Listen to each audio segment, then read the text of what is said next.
اچھا ٹھیک ہے، میں رپورٹس دیکھ لیتی ہوں. پھر وہ ہادی کے ساتھ اندر کو بڑھ گئی اور انجیکشن لگوا کر بلڈ ٹیسٹ کروانے کے بعد وہ گاڑی میں آ بیٹھے. اور تبھی اس نے اسے بتایا کہ رپورٹس ملنے میں ٹائم لگے گا، میں کل لے آؤں گی خود ہی. وہ سیٹ بیلٹ باندھتے ہوئے اس سے کہہ رہی تھی.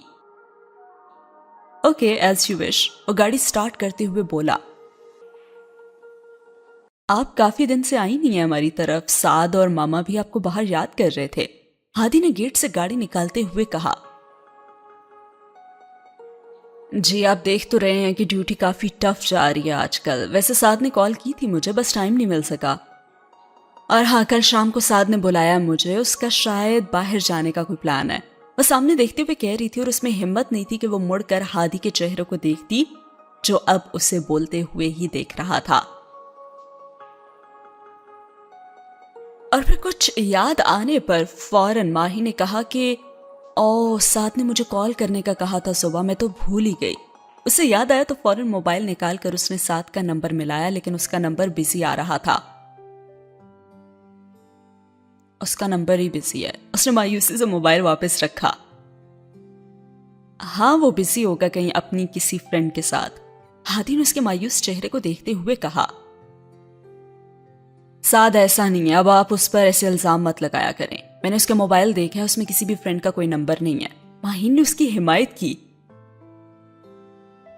ارے واہ، سب پہ یقین ہے آپ کو، ایک مجھے پہ نہیں ہے. وہ مسکراہٹ دبائے کہہ رہا تھا. ہاں تو فرینڈز آپ کی ہوں گی نا، مجھے یقین ہے، مگر سعد کی نہیں ہو سکتی. وہ اب بھی سنجیدہ تھی. ارے میں ایسا بالکل بھی نہیں ہوں، آئی سویئر. اسے صفائی دیتے ہوئے بولا. ہاں تو میں سعد سے پوچھ لوں گی. وہ اب کے مسکرا کر اس کی طرف دیکھتے ہوئے بولی. ارے وہ میرے بارے میں نا ایسے جھوٹ بولنے میں ماہر ہے. وہ دانت چباتے ہوئے بولا اور ماہین کو بے اختیار اپنی پہلی ملاقات یاد آئی. اور اتنے میں ہادی کا موبائل بج اٹھا. اس نے سامنے موبائل ہولڈر میں موبائل رکھا تھا اور ایک انجان نمبر سے کال دیکھ کر اس نے ریسیو کی. ہیلو. کال سپیکر پر لگاتے وہ ڈرائیونگ کے دوران بولا. ہیلو ہادی، کیسے ہیں آپ؟ ماہین جو باہر دیکھ ہی رہی تھی، نسوانی آواز سن کر یکدم پلٹی اور ہادی کے تاثرات دیکھنے کے قابل تھے. اس نے ایک نظر ماہین کو دیکھا اور پھر موبائل کو دیکھا. جی آپ کون؟ وہ آپ کے پوچھ ہی بیٹھا تو اس نے آگے سے جو خاتون تھی انہوں نے کہا. آپ نے ابھی تک میرا نمبر نہیں سیو کیا؟ ارے میں عروج بات کر رہی ہوں. اور ماہین اب کی بار آنکھیں سکوڑے ہادی ہی کو دیکھ رہی تھی اور اس کی آنکھوں میں بے یقینی تھی. اور اس نے فوراً کہا کہ اچھا مس عروج. وہ مجبوراً اب بات کر رہا تھا کیونکہ اب کال کاٹ بھی نہیں سکتا تھا. میں ڈرائیونگ کر رہا ہوں تو آپ سے بعد میں بات کروں گا. وہ جلد از جلد یہ کال بند کرنا چاہتا تھا. ارے ایک منٹ، مجھے بس یہی پوچھنا تھا کہ کل اگر آپ فری ہیں تو گھر میں کل ایک پارٹی ہے، اس میں شامل ہو سکتے ہیں کیا آپ؟ پاپا سے بھی مل لیں گے آپ.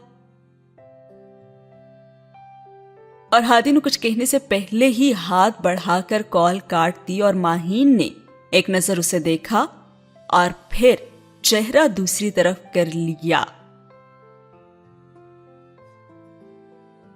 اور پھر وہ صفائیاں دینے لگا اور کہنے لگا. آئی سویئر اس سے میرا کوئی ایسا تعلق نہیں ہے جیسا کہ آپ سمجھ رہی ہیں. وہ دعا حیدر سے ناراض تھی نا، تو اس کی وجہ سے مجھے عروج سے بات کرنی پڑی اور پھر پتہ نہیں کہاں سے اس نے میرا نمبر لیا اور اب کال بھی. وہ بنا کچھ سوچے سمجھے اسے صفائی دے رہا تھا اور ماہین کا دل بے یقینی کی کیفیت میں تھا. اسے واضح طور پر برا لگا تھا اور اس کا دل دکھا بھی تھا. محبت کی لو پر رکھا اس کا دل محبت کی آنچ سے روشناس ہو رہا تھا. اور ہادی پھر اس سے کہنے لگا. ماہی میرا اس سے ایسا کوئی ریلیشن نہیں ہے، میں سچ کہہ رہا ہوں. وہ بے بسی سے کہہ رہا تھا. اسے ماہین کی آنکھوں میں موجود بے یقینی نے بے چین کر دیا تھا اور اسے ماہین کا منہ موڑ جانا بے چین کر گیا تھا. کیسی وہی تھی یہ محبت کہ دونوں دلوں پر نازل ہوئی تھی اور ان کو ایک رشتے میں باندھ دیا تھا. اور پھر ماہین نے خود کو سنبھالا اور پھر اس کی طرف پلٹی. آپ مجھے کیوں صفائی دے رہے ہیں؟ یہ جو کچھ بھی ہے آپ کا پرسنل مسئلہ ہے، میرا اس سے کوئی تعلق نہیں ہے. اس کی زبان تو اس کا ساتھ دے رہی تھی لیکن اس کی آنکھیں نہیں، اور ہادی کے دل کو کچھ ہوا تھا. اسے شدید غصہ آیا تھا عروج پر. ماہی یہ میرے سینئر آفیسر کی بیٹی اور صرف حیدر کی وجہ سے میں نے بات کی تھی. وہ اب بھی صفائی دے رہا تھا اور ماہین نے یکدم اسے قبول کر لیا اور کہا کہ اوکے ٹھیک ہے، مان لیا. اب ماہین کو اس کا وضاحت دینا اچھا لگا تھا. اچھا اب یہ بات آپ جا کے ساتھ کو مت بتا دیجیے گا. وہ اس کی بات پر اس کی جانب مڑی.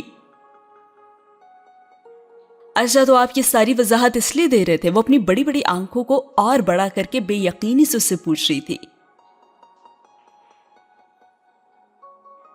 اور ہادی نے فوراً آگے سے کہا ہاں اسی لیے. تو آپ کو کیا لگا تھا؟ وہ مسکراہٹ دبائے پوچھ رہا تھا. کچھ بھی نہیں، بھلا مجھے کیا لگنا تھا. وہ گڑبڑا کر سیدھی ہوئی اور ساتھ ہی ہوا یہ سین ختم. بڑھتے ہیں اگلے سین کی طرف جو کہ سٹارٹ ہوتا ہے راشدہ بیگم کے گھر سے. راشدہ بیگم جو ہیں وہ سعد اور ہادی کی مدر ہیں. سعد راشدہ بیگم کی گود میں سر رکھے لیٹا تھا اور کہہ رہا تھا کہ ماما اب پلیز جلدی سے نا آپ ٹھیک ہو جائیں، آپ ایسے بیمار بالکل بھی نہیں اچھی لگتی. وہ بالکل بچوں کی طرح ان کا ہاتھ تھامے لیٹا تھا اور انہوں نے مسکرا کر اپنے بیٹے کو دیکھا جو ان سے بے پناہ محبت کرتا تھا. اور انہوں نے کہا کہ میں اب ٹھیک ہوں سعد، تم پریشان مت ہو، اب تو بلکہ میں بالکل ٹھیک ہو گئی ہوں. انہوں نے اس کے بالوں میں ہاتھ پھیرتے ہوئے اسے تسلی دی. اور ماما دیکھیں بھائی کو کچن میں جانے نہیں دیتے مجھے کھانا بنانے کے لیے، اور خود کھانے کے نام پر پتہ نہیں کیسی کیسی چیزیں مجھے کھلائی جا رہے ہیں کہ اب لگتا ہے کہ بیمار ہونے کا نمبر نا میرا ہے. اور ماہی آپی بھی تو نہیں آ رہی ہوں کچھ دنوں سے، ورنہ وہی کچھ اچھا بنا دیتی. وہ دہائی دیتے ہوئے بولا ارے ایسے نہیں کہو، اللہ تم دونوں کو صحت دے اور لمبی عمر دے. اچھا ٹھیک ہے، آج میں کھانا بنا دوں گی اپنے بیٹے کے لیے. ہاں اگر آپ یہ سب میرے لیے کرتی نا تو مجھے واقعی خوشی ہوتی، لیکن آپ تو یہ سب پاپا کے لیے کر رہی ہیں نا. کھانا تو اصل میں ان کے لیے ہی بنائیں گی آپ، اور نام میرا لگا رہی ہیں. وہ خفگی سے بولا ساتھ تم کبھی نہیں سدھر سکتے، تمہارے لیے ہادی سے ہی کھانا بنواؤں گی میں. وہ اس کے سر پر چت لگاتے ہوئے بولی ماما وہ گھر پر نہیں ہے، اور یہ جو آپ کا فما بدار بیٹا ہے نا آج کل باہر جا رہا ہے، کوئی لڑکی کا چکر شکر تو نہیں ہے. ساس شرارت سے آنکھیں مٹکاتے ہوئے بولا ارے کہاں، ہادی تو ایسا بالکل بھی نہیں ہے، مجھے اس پہ پورا یقین ہے. وہ تو کسی لڑکی کو کبھی مڑ کر بھی نہیں دیکھتا ہے. راشدہ بیگم نے پر یقین لہجے میں کہا موصوف خود کسی کے پیار میں گوڑے گوڑے ڈوبے ہوئے، اور یہ میری معصوم ماں اور ان کا اندھا اعتماد. خدایا وہ یہ سب صرف سوچ کر ہی رہ گیا. ماما دیکھنا کیسے ایک دن وہ آپ کی امیدوں پر نا پانی پھیرتے ہیں. وہ آپ کی اونچی آواز میں بولا تھا، اور اس کی ماما نے کہا کہ نہیں وہ دن کبھی نہیں آئے گا. اور یہاں یہ سین ختم ہوا اور اگلا سین شروع ہوتا ہے جہاں پہ ہادی ڈراپ کرنے جا رہا ہے ماہی کو. ہادی نے گیٹ پر پہنچ کر گاڑی روکی اور ماہی نیچے اتری، اور فوراً ماہی نے ہادی سے کہا کہ آپ بھی اندر آئیں نا، ماما سے مل کر جائیں. اس نے گاڑی سے اندر جھانکتے ہوئے کہا. اب ہادی گاڑی سے نیچے اتر آیا اور ماہین آگے بڑھی، اور ہادی بالکل اس کے پیچھے ہی کھڑا تھا. بامشکل 1 قدم کا فاصلہ تھا، اور وہ اس کے بالکل پاس کھڑی تھی، اس کے قریب. جو شخص دل کے قریب ہو وہ اگر نظر کے قریب بھی ہو تو محبت اپنی جڑیں مضبوط کرنے لگتی ہے. اور وہ بھی اس کی موجودگی کو محسوس کر رہا تھا. اور تبھی ماہین نے بیل دی. گیٹ نہیں کھولا گیا تھا اور اس نے ایک بار پھر بیل دی. اب اس نے چابی نکالنے کو جیسے ہی ہاتھ بڑھایا تو اسے یاد آیا کہ بیگ تو وہ گاڑی میں ہی رکھا ہی تھی.